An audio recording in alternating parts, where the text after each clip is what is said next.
आई 10। आई 10 हमारे पास year and होता है ना जब किसी डेट पे। आई 10 कहता है यार इसके बाद अगर कोई ट्रांजैक्शन होती है या कोई इवेंट होता है या कोई एक्टिविटी होती है, उसका क्या करेंगे उसके बारे में हमें बताता है आई 10।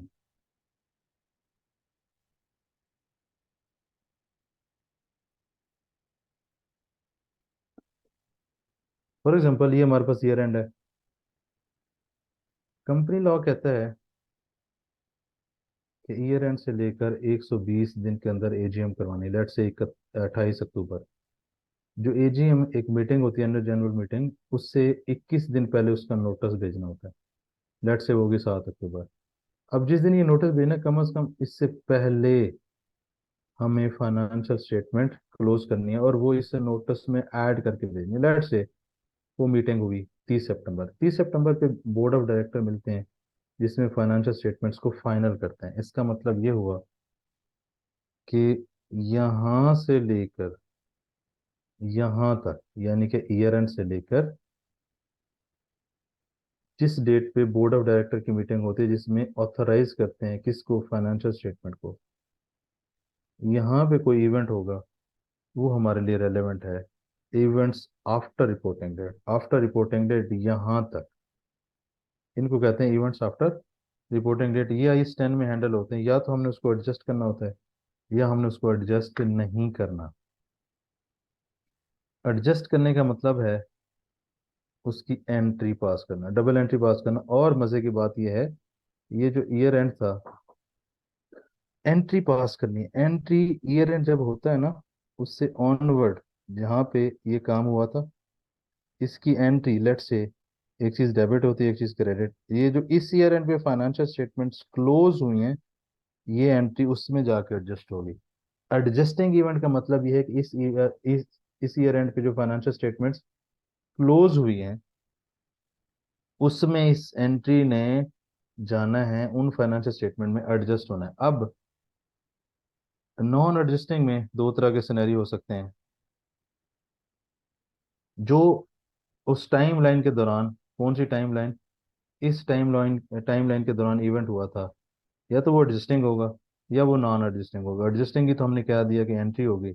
नॉन एडजस्टिंग में वो एक अहम बात हो सकती है या गैर अहम हो सकती है। मटेरियल है तो उसकी एंट्री तो पास नहीं होगी, बट उसका डिस्क्लोजर हम पास करेंगे। और डिस्क्लोजर से क्या मुराद, क्या चीज़ थी, इसका फाइनेंशियल इम्पैक्ट क्या है, यह हम उसको इग्नोर कर देंगे। अगर सवाल ये पैदा होता है एडजस्ट करना है या नहीं करना, यानी कि एडजस्टिंग है या नॉन एडजस्टिंग है, ये कैसे पता चलेगा। कंडीशन, मिसाल के तौर पे जब मैं ईयर एंड पे खड़ा हूँ, जहाँ से लेकर बीओडी की मीटिंग हुई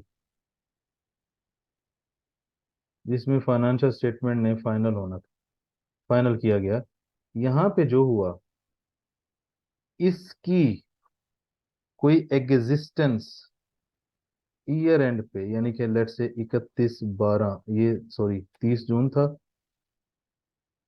30 जून पे उसकी एग्जिस्टेंस है। मिसाल के तौर पे कोर्ट का केस चल रहा था, ईयर एंड पे मौजूद था, यहाँ पे आके उसका डिसीजन हुआ, तो यहाँ पे जो काम हुआ है उसकी एग्जिस्टेंस ईयर एंड पे मौजूद है। अगर ऐसा हो, कंडीशन एग्जिस्ट करती हो, एग्जिस्टेंस हो, उसकी चीजें इस वक्त अवेलेबल थी, तो ये एडजस्टिंग होगा। अगर कोई यहाँ पे इवेंट हुआ, उसकी कंडीशन इसी, मिसाल के तौर पे अर्थक्वेक आ गया, आपकी इन्वेंट्री ऑब्सोलीट होगी, फ्लड आ गया, अब ये ऐसी चीजें हैं जिसकी कंडीशन ईयर एंड पे नहीं थी, इसलिए ये नॉन एडजस्टिंग है। तो नॉन एडजस्टिंग में देखना है क्या वो अहम बात है, डिस्क्लोजर। अहम बात नहीं है, इग्नोर। अब इस पूरे केस में एक चीज ऐसी आएगी जिसको हम कहते हैं गोइंग कंसर्न। मैं ईयर एंड पे खड़ा हूँ 30 जून पे, 30 जून 21 पे, लेट से 30 जून 22 तक, ये अगला ईयर एंड है। मैं यहां से खड़े होकर यहां तक देखूंगा, 12 मंथ्स। अब मैंने देखना है कि यार अगले 12 महीने क्या मेरा बिजनेस चल पाएगा। जैसे फॉर एग्जांपल हम खड़े थे कोविड के टाइम पे, हम थे जी 31 दिसंबर 19 पे, यहाँ पे मैंने खड़े होके देखा 31 दिसंबर 20 तक मुझे ओके का लगा। जब ये हो के 12 महीने बिजनेस चल पाएगा, ठीक है, कोई मसला नहीं। अगर आपको लगे कि 12 महीने बिजनेस नहीं चल पाएगा जैसे नॉर्मली चलता है, देखो प्रॉफिट या लॉस बिजनेस का पार्ट है। लॉस होना एक और बात है, ये है कि बिजनेस चलता रहेगा या बंद हो जाएगा। अगर तो बिजनेस चलता रहेगा तो गोइंग कंसर्न ओके है, इसके लिए वर्ड यूज होता है वैलिड है। अगर आपको लगता है बिजनेस नहीं चलेगा तो गोइंग कंसर्न नॉट वैलिड है, बिजनेस बंद हो जाएगा। जब गोइंग कंसर्न वैलिड नहीं होगा, आप अपनी फाइनेंशियल स्टेटमेंट्स को market value and settlement value, market value asset के लिए होती है एंड लाइबिलिटीज के लिए सेटलमेंट वैल्यू, क्या आप अपनी फाइनेंशियल स्टेटमेंट्स को मार्केट वैल्यू पे ले आए। आपकी जो बैलेंस शीट है, आपकी जो इनकम स्टेटमेंट है, उसको आप कहाँ पे ले आए, मार्केट वैल्यू पे। जब ऐसे होगा कि गोइंग कंसर्न वैलिड नहीं है, ये हमेशा एडजस्टिंग इवेंट होगा और ये एक्सेप्शन है।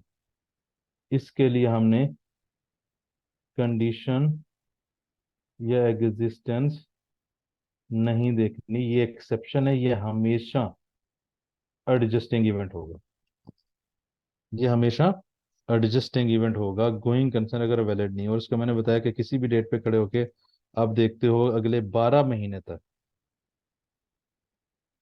और ये भी जो टाइम लाइन है ये हमें पता है ईयर एंड से लेकर बीओडी, क्योंकि यहाँ तक जो हुआ उसको हमने इस ईयर एंड पे जो फाइनेंशियल स्टेटमेंट क्लोज हो रही है उसमें लेकर आना। अगर ये चीज आगे होती है तो ये अगले साल में चली जाएगी। हमारे लिए रेलेवेंट है ये एरिया। यहाँ पे अगर हमें ऐसा लगता है तो अपनी फाइनेंशियल स्टेटमेंट को मार्केट वैल्यू पे ले आएंगे, गोइंग कंसर्न वैलिड नहीं है, अदरवाइज उसको इग्नोर कर देंगे। जी भैया, इस टाइम खत्म हो गया।